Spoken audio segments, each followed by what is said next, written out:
মাজারে আমরা কেন যাই, আল্লাহর ওলিদের কদমে কেন যাই, এটা যদি কোরআনুল কারীম থেকে জানতে চাই, আমরা 3 ধরনের ওসিলা আমরা দেখতে পাই। একটা হচ্ছে ব্যক্তিকে ওসিলা দিয়ে দোয়া করা, আরেকটা হচ্ছে বস্তুকে ওসিলা দিয়ে দোয়া করা, আরেকটা হচ্ছে জায়গাকে ওসিলা দিয়ে দোয়া করা।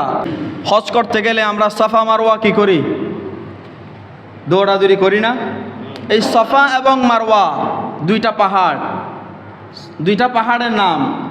তো হজের গেলে হজের মধ্যে সাফা এবং মারওয়া 2 পাহাড়ের মাঝখানে দৌড়ানোর মধ্যে কি এমন আছে?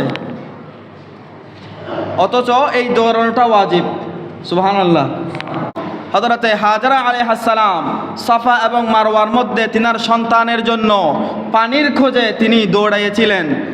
তিনার দৌড়ানো আল্লাহর কাছে এত পছন্দ হয়েছে যে কিয়ামত পর্যন্ত যত বান্দা আমি আল্লাহর ঘরে হজ করতে আসবে, সাফা মারওয়া দৌড়ানোকে ওয়াজিব করে দিলেন। বলুন না সুবহানাল্লাহ।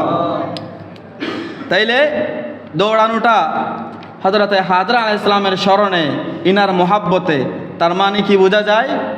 আপনি হজে গেলেন আল্লাহকে খুশি করার জন্য, কিন্তু দৌড়াচ্ছেন কার ইয়াদ করে? হযরতে হাজরা আলাইহিস সালামকে ইয়াদ করে। তার মানে বোঝা যায় কোন আল্লাহর ওলির স্মরণে আপনি ওনার ওজিফাগুলা, ওনার স্মরণের জায়গাটা ইয়াদ করাটা, এটাও ইবাদত। বলুন না সুবহানাল্লাহ।